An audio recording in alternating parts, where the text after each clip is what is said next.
Welcome to the newest chapter of On the Brink. We have a bit of news today, not a topic, actual news, but different than what you've been hearing. We're not going to talk about Donald Trump at all, I don't think, today. We're going to concentrate on New York State news. And the two panelists that I brought on to do this talk are uniquely qualified. One is Fred LeBrun, who has been reporting or columnizing about the Capital District. Wow, since I can remember. You were at the old Albany Knickerbocker News with me, Fred. That's when we first came into contact. You know what Correct. You're doing here. And we have Andrew Waite. He is an Albany native, but more new to the column business. He works for the Gazette out of Schenectady. Welcome, Andrew Waite. And okay, so this is free flow. These guys both know way more than I do. I'm going to start, though. I would like to talk about our governor, Kathy Hochul. I'm not enamored of her, and I thought I would be the first female governor. I am a feminist. I thought she'd be great. I didn't like that Andrew got kicked out for being disgusting to women, and I thought this would be a breath of fresh air. I don't have that same opinion right now. In fact, I've even been known to say I might vote for Andrew over her. What is your view, Fred LeBrun? Let's start with you on the best thing that Kathy Hochul has done and the worst thing since she's been in office. Well, then, first of all, I have to slap your wrist. Don't you ever vote for Andrew Cuomo. Period. There are 1,000 good reasons why he should never be back in politics again. So that's something else. But yes, Kathy Hochul has been a disappointment. I think she's failed to gauge the public properly. She seems to have a penchant for the donor class, just as Andrew did.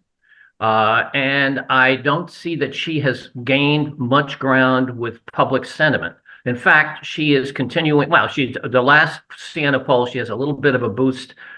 She is no longer lower than whale shit, but very close. And as far as popularity is concerned, and deserves that because she has a problem with listening to the public and having a good ear for what the public cares about. And right now, among other things, it's the perception, not necessarily the reality, but the perception of public safety problems. So I will leave it at let Andrew get in the. Yeah, I guess I disagree.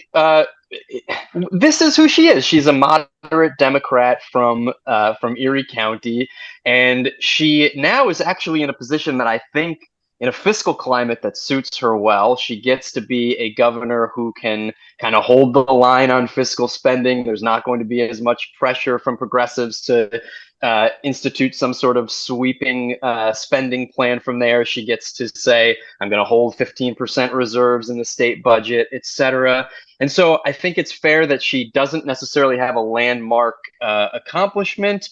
And housing, I think, is what she is trying to do. That would be the big win she's hoping to get, and she has a scaled back version that she's looking at this year, focused specifically on New York City rather than statewide. But I also don't think she has landmark knocks against her. I know there's the Buffalo Bills Stadium, and that's probably the biggest criticism that's been leveled against her, and I think that's fair. I think a lot of New Yorkers don't support that stadium, and especially with her husband's ties to the vendors, I think all of that is troubling, but it doesn't rise to any level of alarm. And I think that's sort of where New Yorkers are. Is there's not really a ton of reason to think about Governor Kathy Hochul on a day-to-day basis, and maybe after Cuomo, we're in a place where that's kind of okay. Somebody who can hold the line and is willing to give olive branches to progressives on issues like abortion, and I think she's doing well with that, but doesn't have the pressure on her to produce these kind of landmark. Yeah. I have to disagree about giving her a pass on that. It is never acceptable to be boring in New York State, which is essentially what you're saying, and be governor. You can be a crazy person. You can be off the wall. Look at Eliot Spitzer, just by way of example. But even shucks, George Elmer Pataki was able to break out of being boring. And it's almost a kiss of death if you don't rise above mediocre. you have to at least have a perception of yourself as being exceptional, because this is New York and we expect more of that. This is not Kansas. Fred, you're talking about campaign style, her as a politician, and I think I want to hear about her as a governor, as someone involved in governance, and those are my issues with her.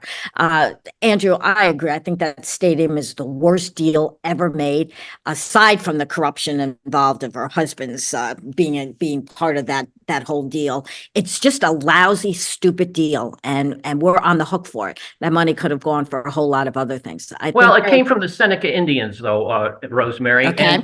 And, I'll split the hair on this, Solomon-esquely. I agree with you on the corruption. I agree that the perception of it, the look of it, is just horrible.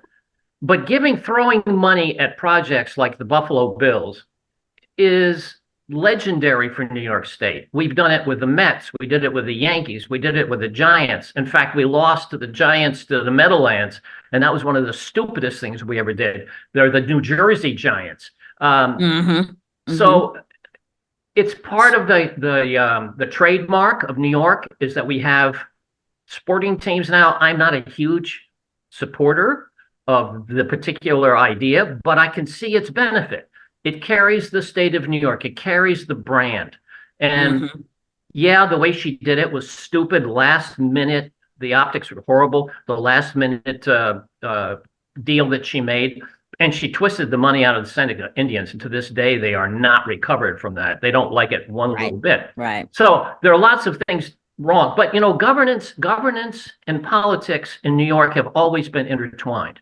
It's not just Andrew Cuomo has done that. I think every governor has done that. So you can't really separate one from the other. You're listening to Fred LeBrun, longtime commentator about politics in New York and in the Capital District for the Times-Union. We also have Andrew Waite, who is a columnist for the Gazette in Schenectady. If we're going to talk about politicking, though, and Andrew, you can address this, her handling of a Supreme Court nomination in New York was also ridiculous. She had Democrats on her side, should have been on her side, and they were not because of the way she handled it. I can't say that's great politicking. Well, on the other hand, go ahead, Andrew. I don't mean to step on you. Go to it. No, you're talking about Hector LaSalle last year. I am. Yeah, I mean, I would. I mean, but again, if that's what we're looking at is Buffalo Bills, and then there was the controversy over the judge nomination, and yeah, I mean, I don't know why she necessarily went to bat for the judge there. But again, it feels like we're trying to make controversies and manufacture controversies rather than focus on governing and focusing on what the realities are of the current current governing climate. So okay, so how do you feel about the budget she's just submitted? Well, again, I mean, we are in a tight situation where there's not the influx of federal funds that we've seen. So I think that she's not in a position where she is able to spend freely. And as I said, I think that suits her well. I mean, I think the biggest conversation, or one of the bigger conversations coming out of it, has to do with foundation aid and school funding. And I don't think it's terrible to re-examine that formula and to say maybe there are some districts that have lost population and therefore don't need to continue to get the same funding that they've always gotten. I think during her presentation, she talked about it used to be a peanut butter approach where you kind of spread it evenly across the bread. And now it's a look where it will be, tweaked here and tweaked there, and the districts in need are going to get more. And that means that some districts that are not in need in the same way are not going to get the same level of funding that they used to. But to me, that's kind of a realistic approach. And that's an approach that is saying, let's in this tight funding climate in particular, let's allocate the funds where there's the most need. And of course, you're going to get political resistance from people in those districts who obviously don't want funding to go down there, to go down in those districts. But I don't think having a nuanced approach is necessarily wrong. And I'm okay with But Yeah. it's political suicide, and always has been, because you are asking rich districts to support poor districts and get nothing in return for it. And as a result of that, you have a political nightmare for the governor. The governor is making missteps politically across the board, and I think with foundation aid, it's very complicated. It Um, is. and yeah, fundamentally, I agree with you, Andrew, though, where there's need, there should be response. But who provides that need and at whose cost is the political issue. And it's very complicated, and there has to be a dialogue. And that's why typically, or traditionally rather, when we had a Republican Senate acting as a balance to the Democratic Assembly, it was much easier. But now it's two factions. It's the progressives versus the moderate Democrats. It's this. We're always looking for a way to make divisions so we can argue with each other. That's very important in New York. Yeah, in New York, you're right. You guys are putting me in the position of being the woman who's going to bash the female governor, and I hate that. But you're being far too kind to her, I think. I blame Hochul for at least a part of the debacle over drawing the lines, the election lines, and the redistricting. The Democrats sent her a very flawed plan, and she went along with it rather than putting her foot down at a time when she was new and had some influence. She got into a big fight with the Supreme Court over gun legislation. I don't know if that's improved. And transparency, which she promised from the first day. Oh, yes, we would have a great freedom of information law. Yes, I'll tell you everything. She has been under constant criticism for being the same as Andrew Cuomo on that. So yes, she has. That's absolutely correct. Yeah, this is no, Fred, there's no Fred defense. LeBrun from the Times Union. You think that criticism is valid, Fred? Yeah, absolutely. I think so. Transparency is one of her big weak points. Absolutely. And also, I think she has not, again, I have to say, she has not really made a mark for herself as someone who can broker upstate and downstate. True. And that's a critical element of governing the state. You were talking about governance. There are two states. There is downstate and there is upstate. And she's from upstate, but sometimes you wouldn't know that.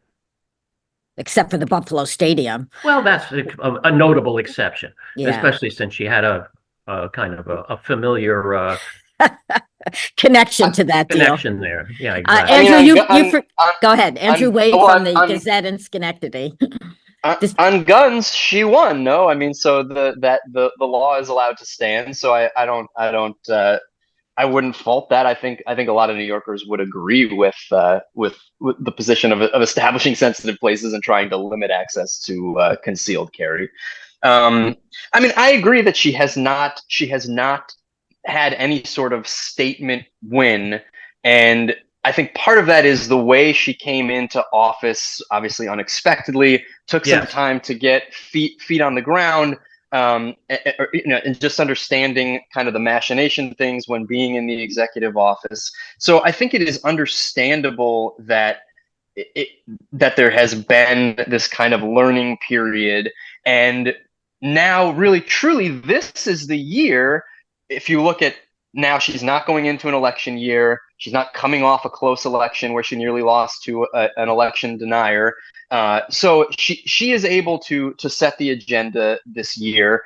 And I'm kind of okay if it is someone who is willing to have the dialogue. And I feel like the foundation aid conversation, that is what's being proposed here. I mean, she has proposed changes to foundation aid. And of course, there's been this immediate resistance, but it's not like she is saying this is set in stone.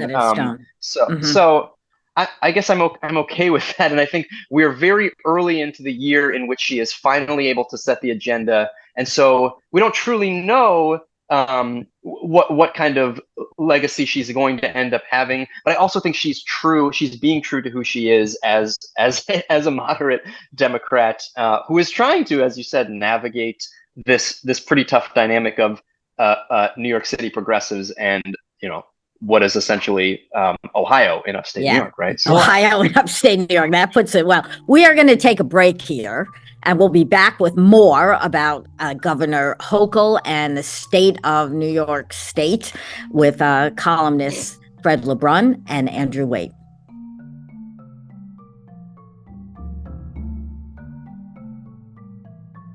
On the Brink is brought to you by the Donna Frank team of Berkshire Hathaway Home Services, Blake Realtors. I am really proud of this sponsor. The team is led by my friend, Donna Federico, who is a specialist in luxury property. She's got like 18 years experience in real estate. Her team sets annual sales records. They are the best. They're experts. So I'm telling you, if you care right now or are interested in the future to buy, sell, invest, or just check out real estate, write down this address: DONAFED, DonnaFed@gmail.com. Or you can go to the Berkshire Hathaway Blake Realtors.com. Hey, I just got done ordering 2 really gorgeous coffee mugs from Peacock Pots Pottery. This is a founding sponsor of the podcast, and I just love their stuff. Honestly, it has nothing to do with their sponsoring us.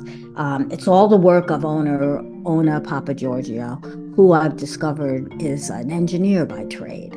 And she's managed to combine the precision of her engineering background with the prettiness of her artistic disposition. And I think you are going to like their stuff as much as I do. Check it out at peacockpots.com.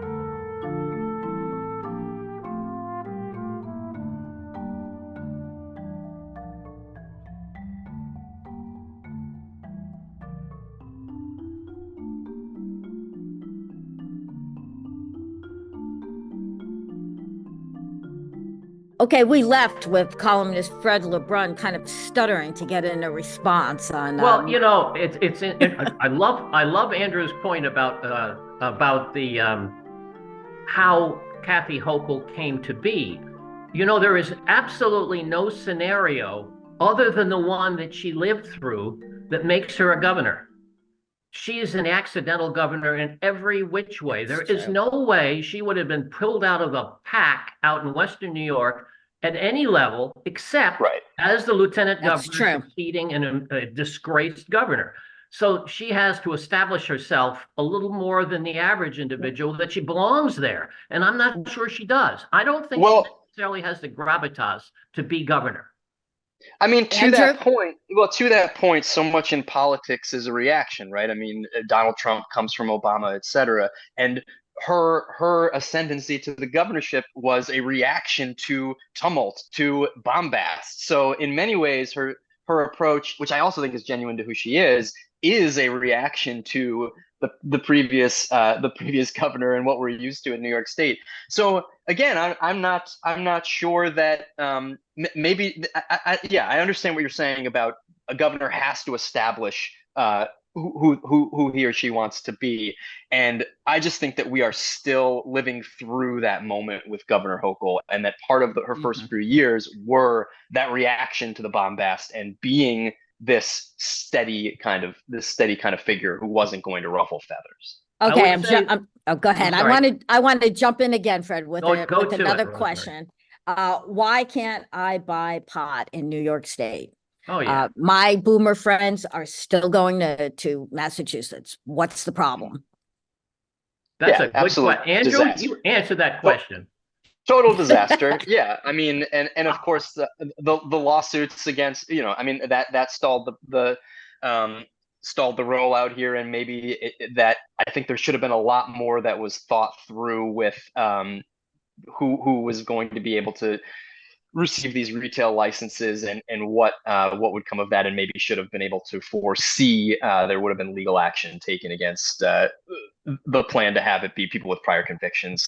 And I think that's probably been the biggest reason that it's stalled out is the lawsuits in response to that. Can you explain, Andrew, can you explain that a little to our listeners who are not going to know what you mean when you talk about the lawsuit about sure, just that there was a priority given to people who had prior drug convictions to be able to access the first retail dispensary licenses, and then there were a lawsuit was filed by someone who wanted to open a shop, I believe, and I'm basically saying that they were not having the right to do that, and so I haven't.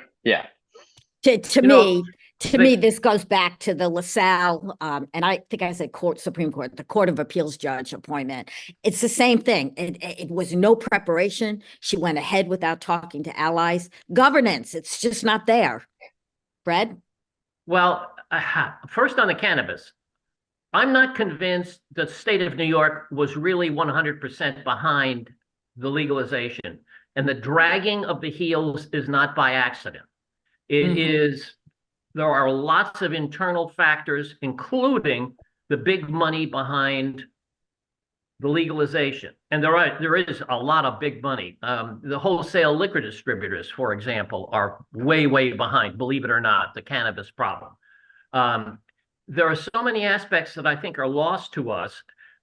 But fundamentally, if the state of New York wanted to have legal cannabis shops running now, I mean, how many years are we into it?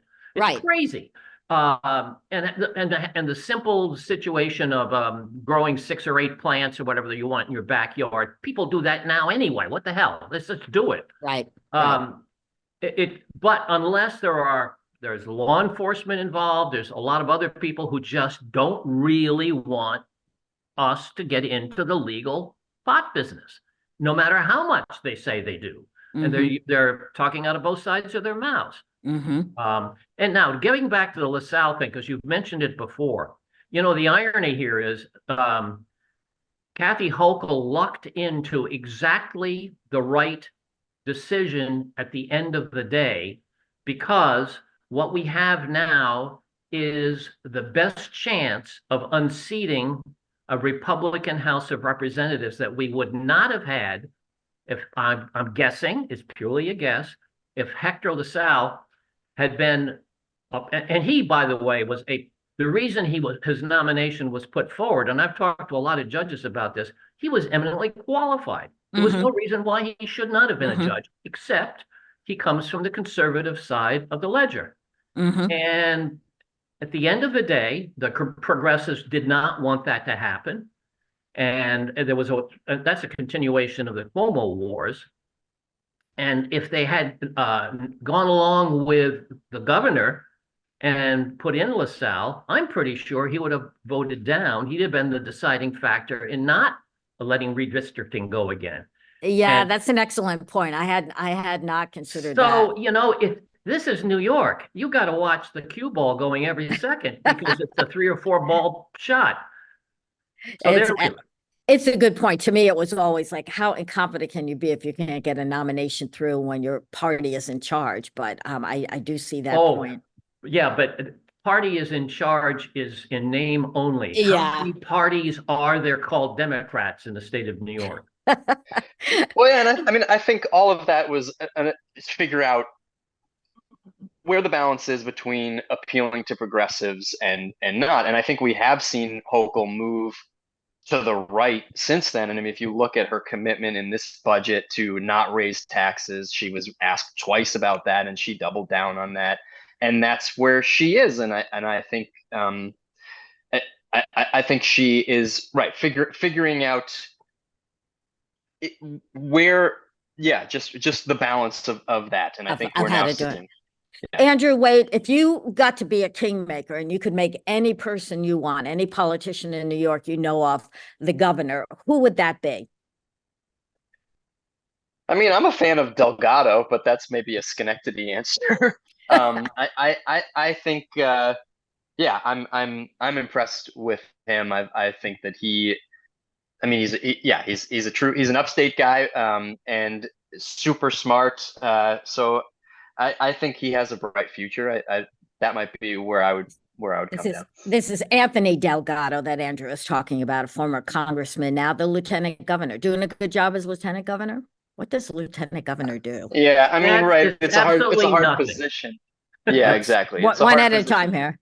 Yeah, it is a hard position. And questions on why he took it and what he's doing there. How about you, Fred? You're kingmaker. You can make anyone you want that you know of. Governor, who would it be? No, I'm not going to play that because you have to. It's my show. I know it's your show, but I won't do that. I love to see people think they want to be governor, and as I am watching people who want to be president, and I want to see what they are like under the pressure of trying to be that. That usually tells us so much more than we think we know about them now. I want to see Tom Swazi down in Long Island, for example, on whether he makes it on the 13th of February, because that key race right now would almost give Democrats a majority in the House. Things are falling crazy in Washington at the moment, so it's of the moment. And someone like Swazi, who was not successful in trying to unseat Hochul, and that's fine. But that was a different time, a different situation. He's a pretty good guy. I like the idea of a centrist, so I'm for Hochul in that regard. But I don't see anybody right now that really appeals to me very much. I would have said at an earlier time, maybe Letitia James, but I actually thought her handling of the Cuomo case was flawed. She did have a personal interest in that, and her charge that this was a crime that he could have been charged with. No prosecutor agreed with her. So I don't know. I'm a little concerned about her, but I like the idea of a woman governor, just not this one. Well, there are so many things you can say about Cuomo because it comes back to that. There is no way that he's going to be allowed back in willingly into the political process because he burned so many bridges and he offended so many people. The whole political establishment wants him to go straight to hell and stay there. And for a good cause. I'm not saying it's not deserved. He's one of the most arrogant people I think I've ever met, period, in or out of government. Not that that's necessarily a bad thing. How about we get AOC, Alexandria Ocasio-Cortez up here? No, I think not. Andrew, that's interesting. Well, give her 20 years and see where she is then, and maybe. She's real popular upstate. She's way popular upstate, yeah. Well, that's the whole thing. But look at Andrew. Right, exactly. Andrew lost every election upstate. That's true. He didn't need upstate, did he? We have to move on and talk about one of there's several, but one big problem in New York, which is migrants. And we are becoming the dumping point from southern states who want to get rid of the problem. And we've not done a good job coordinating with the governor and mayors, or the governor, mayors, and the president. Talk to me a bit about how you see this issue. Andrew, let's start with you, and then I'll call Fred in. Yeah, I mean, the first thing I always think about with this issue is it's important to keep perspective, and that we're talking about 200,000 people in a state of 20 million people. And I think that does get overblown. And if we're talking about a $233 billion state budget, the funding allocated is $2.4 billion for migrant support. And I think we should resist truly some of what the outcry is about is coming from national Republican politics from Trump on down. And so I think that we need to be cautious in how we're talking about this issue and whether it truly is an immediate crisis or a crisis that stands to kind of blow up into a bigger crisis. And for instance, I've done, so in Rotterdam at the Super 8, there's 230 some migrants there. I've done a fair bit of reporting on them. And in the Mahonison School District, they've welcomed about 70 students from that. And I talked to the superintendent there, and he said, yeah, there was a learning curve with staff because we've never had an influx of this many non-native English students before, but we've adjusted pretty well. They're now in our clubs, on sports teams. There are not people beating down the door of school board meetings saying that this is ruining our school district, et cetera. And the same thing when they first arrived in July, there were pretty contentious town board meetings where people were calling them criminals, were calling them somebody compared it to 9/11, whatever that means, as if it was going to be a huge invasion. And lo and behold, Rotterdam police has yet to make an arrest related to anyone from the Super 8 there. So I think that some of this, a lot of it is overblown. And I do think that long term, we obviously need to figure out a solution to it. And I think that starts honestly at the federal level of figuring out a way to expedite work permits and get people working. And I mean, somebody brought up to me Utica, which is a great example, which is a Rust Belt town that welcomed refugees from Bosnia in the 90s and has It continued to did. do so. And now you have a community that is, I mean, that's sort of helped remake that community. And I think that we need that attitude more than a resistance. And if the migrants who are here now are able to work, all of a sudden they become taxpayers, et cetera. And so I'm of the mindset that let's figure out a way to how to better integrate than stress out Test them about the out. problem. Yeah. Yeah. Fred LeBrun, how about you? What do you think of this? Oh, I love what Andrew just said, and I want to That was thank you good. because I'm not on the street reporting anymore, and the stuff he says about Rotterdam, I'm so heartened by that because I know initially there were all kinds of protests at the town board meetings and so on, and people passing out leaflets, but they were reacting again more to the national Republican line than they were to the reality on the street around them.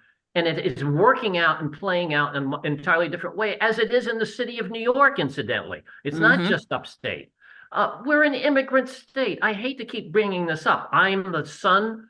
My father was French national, became an American citizen. My mother never became an American citizen. She was a Canadian national. And that was in the 20th century. They came to this country. But everyone I know has antecedents that come back from one wave or another, the Irish in the 1840s and so on, or the Germans. Oh my God, 3 or 4 migrations through. In the city of Albany, there were more German-speaking newspapers in English in the middle of the 19th century. So we've lived with this over. And of course, they were despised by the people that came in just before them. They had to prove themselves. This is a continuous process. We're not seeing anything new here. Yeah, we have to be a little more organized in our thinking and a little more compassionate, in my view. We have to take a break, and we're going to be back with some closing comments and topics in just a minute.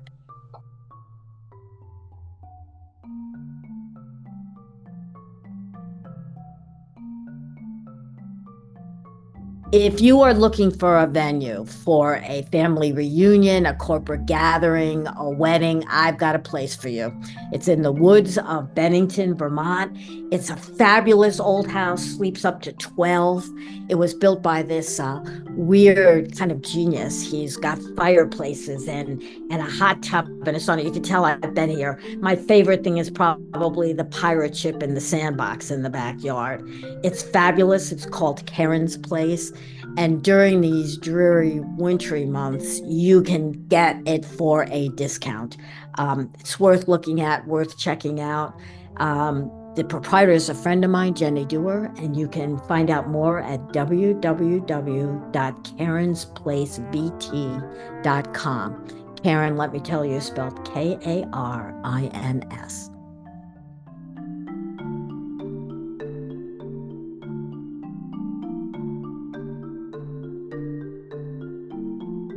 We get lots of comments, all good, about the music we play leading in and leading out of the show and in between the segments. All of it is composed by my friend, composer David Keckley. If you like the music, if you want to see more of what he's done, hear it, you can go to PineValleyPressAllOneWord.com. That's based in Williamstown, Massachusetts.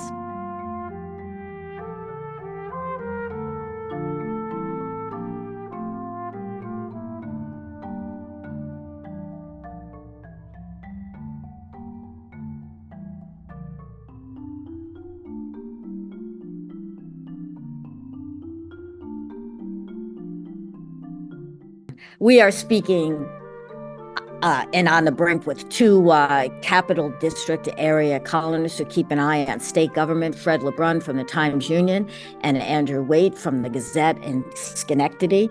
We're talking about migrants. I think you wanted to make a last point, Andrew, before I cut you off rudely. Oh, I was just going to say, and oh, by the way, we're talking about out-migration a lot in this state, and here are several, here are people who want to come in, and I get that migrants coming in, the jobs they're not going to work, it's not going to replace millionaires leaving, and I know that that's some of the worry, but still, I mean, if we're talking about population law, I don't know why there's so much resistance to an influx of population.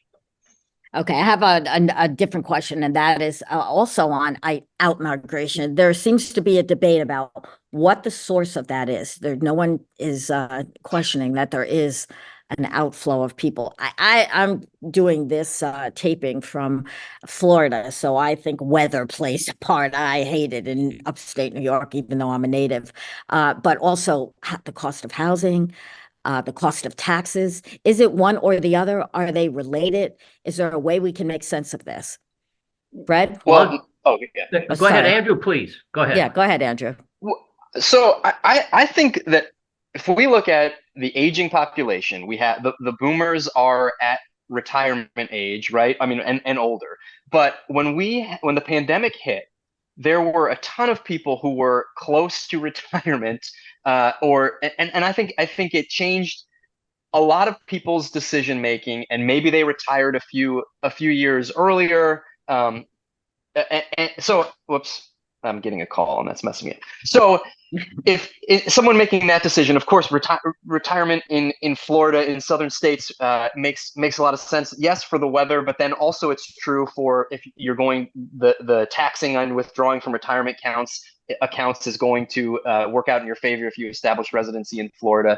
But I do think that was part of the bump of out migration that we saw post pandemic was people actually retiring, and then the nature of work and people not wanting to live in cities. And we saw that a lot of the out migration from New York City was really just to the Hudson Valley or to neighboring communities. And if you look at big cities around the Northeast, Boston, Philadelphia, DC, they all lost population in the pandemic, and a lot of that was because of not wanting to live in a crowded space, but also the changed nature of work, et cetera. We've seen New York City's population start to come back. And in places like the Capital District, it's actually been a mixed bag on population trends over recent years, with some counties seeing an influx and some seeing a decrease. So I don't think there is a clear, there's not necessarily a clear narrative here, and the story's not yet over. Aha, so you disagree with me that we all agree there is out migration. That's interesting. Well, no, I agree that it's happened. Of course, Yeah, the numbers show that it's happened. Yeah. How important it is. Fred, how about you? How does this strike you? Is this something Well, new? yeah, I agree. I disagree with you too, across the board. Rosemary, if you don't like the snow, what the hell are you doing coming from up here? I love it here, and I love the snow, and I love the cold. Bear in mind, my mother was from Upper Quebec, and for me, this is down south. But to Andrew's point, I think that we have to be far more nuanced in looking at what out migration really is from New York. Are they leaving New York, or are they going somewhere else, for one? Also, there's a history of almost the American dream is the ability to have to go anywhere in the country for opportunity. And it always comes back to that. Opportunity is a huge word with a lot of financial implications and others. But if there were more opportunities in New York, perhaps more people would stay here. Job opportunities, housing opportunities, you name it. I don't think taxes is that bad. The taxes are that bad here. They're not crazy.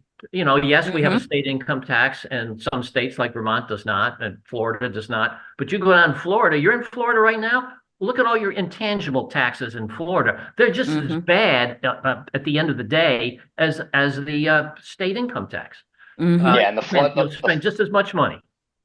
That flood insurance in Florida is eventually going to drive up the amount of money that people are going to have to pay, whether that's a tax or buying into an insurance system or whatever it is. But yeah, the insurance is a mess here. All right, I have a closing question. We're running out of time. I could keep this going, but I have to chide you guys. I guess I'm included too. Andrew, you're much younger than us, but our thinking here is really antediluvian. We're saying, hold on, Delgado, let's see what you got. AOC, give you 20 years. Isn't this how we ended up with two octogenarians running, two old white guys running for the presidency, that we make young, talented politicians wait? Young talented pop. No. Fred is just shaking his head. Yeah, no. Look, Joe Biden and Donald Trump are where they are, not because other people just backed away and let them get there. It is American politics is king of the heap, and they got where they are by doing whatever they had to do to get there. No one gave them the positions of being the two octogenarians. Old lions is what you're talking Well, about. maneless lions. Yeah, right. And yes, but I'm a little like the business about outmigration. I'm a little leery about the latest polls that say, oh, Americans are just fed up with these two old guys sparring with each other. I don't see there's any great big movement for any of the young lions coming up to transcend at the moment. Even Gavin Newsom doesn't seem to be quite ready for the job just yet to be the Democratic. And is Nikki Haley really what we want in this country? I don't know about that. I don't think so. Not in New York at any rate. Andrew, what do you think? What do you think? Yeah. Yeah, I mean, and with Biden and with Trump, even in 2016, there were plenty of people who were in the ring and had an opportunity to do it, and they weren't selected, including Kamala Harris against Joe Biden. I mean, so you can name any number of people who have had that high profile, had a chance, and for whatever reason, the people coalesced around where we are. And I agree, there's frustration with that, but I also think. We've lived through some unsteady times, and I think this kind of steadier, less exciting path is maybe okay for what we've lived through as the world coming out of the pandemic here, and with Trump politics too. So. I want to thank columnists Fred LeBrun and Andrew Waite for giving us their time and their expertise. And because it's my show and we're running out of time, I'm going to steal the last word from them, which is, I don't know, guys. I think that we are not giving enough attention and support to young politicians with new ideas, even at the same time that we say, oh, the new generation, they'll fix all these problems we have, like gun control and migrants. So I think we are to blame. And we do owe them more than we've given them. But thank you, and we'll see you soon on the Brink again, I hope.